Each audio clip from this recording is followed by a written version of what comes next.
But first, here's Chris Choi. Dowsing, it's been called an ancient art.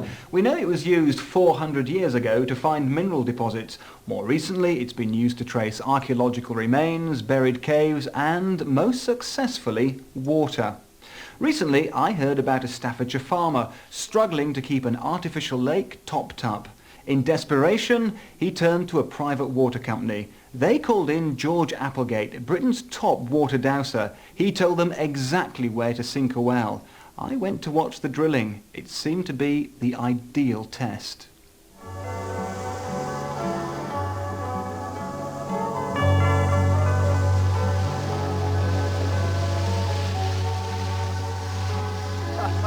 What a result, we're dripping wet. You must be very pleased. What a magnificent sight. Tremendous, that is. Are you surprised about how they actually found it? Oh, I find that unbelievable. How can they be so accurate? I think it was George who said that we got to go down 80 metres and then we find water at 78.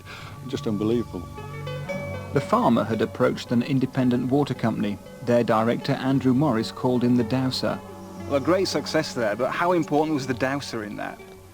Without a doubt, very important, and the fact is we would never entertain attempting to sink a borehole, water well, for anybody without his cooperation. But why is that? Because you've got all kinds of geological expertise at your fingertips, like these maps. This is a hydrogeological map, and here we can see the property that we're actually on today, where we've pinpointed the coordinates, and it just shows us slightly off the main water-bearing strata here, so even more so the case to use George, the dowser, to give us that accuracy when we're not on major water-bearing land. So the geology could have got you, what, within a couple of 100 feet? I would say so, but it takes out that potluck situation and gives us something definitely to aim for. So he's taking you right to the spot? Correct. Have you used him a lot? We've used him between 50 and 100 sites. And has he ever let you down? He's never let us down. We've hit water on every occasion. They'd sent for George Applegate, Britain's top water dowser. He's found supplies for farms, hospitals, even the Ministry of Defence. When Butlin's holiday camps ran dry, Sir Billy Butlin flew George in to restore their supply. He uses geological maps first and then his natural ability. I can find water in any area, and I can feel it 5 or 6 miles away. How often would you fail? Well, I haven't failed for the last 15 or 20 years. We all know that the water companies have had a hard time recently. Do you do any work for them? I have done a lot of work for them. Which kind of companies? Sorry, I can't repeat confidentialities that I have with clients. It must have been about 5 years ago. I was up here looking for water, and it comes down across from by that pole over there, down across this way, and it shoots down across there. This I'll demonstrate, and if you watch, in fact I ought to have a different rod that shows up a bit better than this one. This is a whalebone rod that I use very successfully. It found a lot of water Saturday morning for somebody. And then we're coming up to it, and just there, I'm standing on top of water. Now, the reaction, you saw a reaction there, you saw a reaction there, and there is another one there. And these side reaction bands, the width of them, with the knowledge of the strata, I can accurately estimate the gallonage. By using other methods, I can estimate the depth. But that is the water just there. So, what were you feeling? What was making that, the rods flip over? I'll tell you again what was happening. I am projecting downwards. You're thinking about the water? Yes. And the reaction that I'm getting now is purely my muscles breaking down under a reflex action. But is George unique? As a child, geologist Tom Williamson watched his own father learn to dowse from necessity in northern Tanzania. He's now convinced that water dowsers subconsciously pick up clues from the landscape, such as a lush green area on the horizon or a water-bearing sandstone hill. But that's just part of it. He also believes experienced dowsers are receiving information most of us are unaware of. There are a few dowsers who can go beyond this.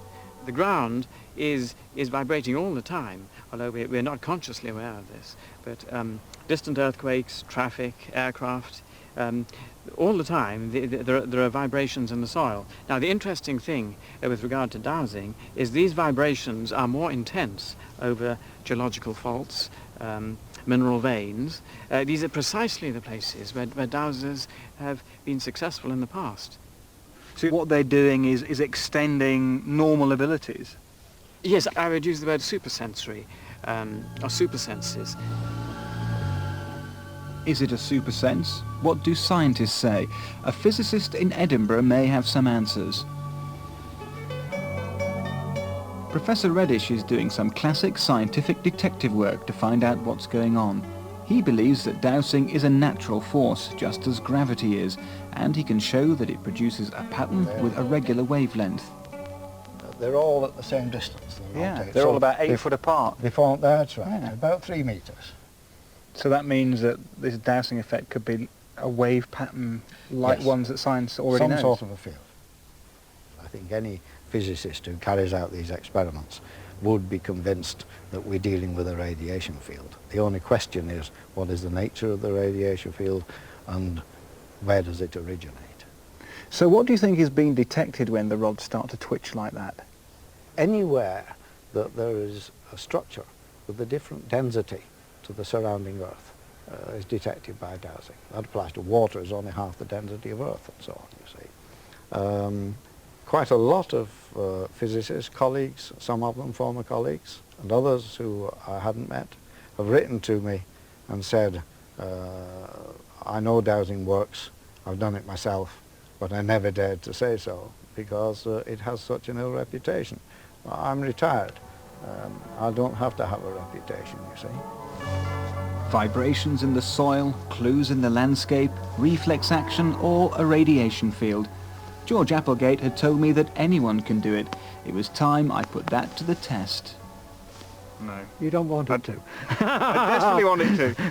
I don't think I'm going to be much of a rival to you, though. You can do it. Think it's something pleasant, eating a nice big juicy steak. I can feel it now. It's not going. Yeah, there's a twitch. There's a twitch. Yeah. I can feel it's like a thread Yeah. attached to the end, just pulling down towards the earth. Yeah. Quite a tension. Quite a tension. It's going. Yeah. You've got And it. that's it, is it? That's it. But what is causing that? I can Well, feel it pulling like. I keep telling you what's causing it. So my subconscious mind knows that the water is down there, and it's communicating through these muscles. Thank you. Let's go home. He's got it.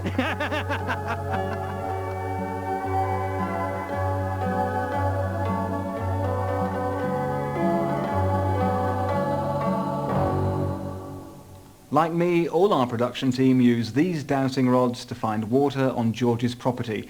And like Professor Reddish, I began to think a natural force is at work, but nobody's come anywhere close to fully explaining it.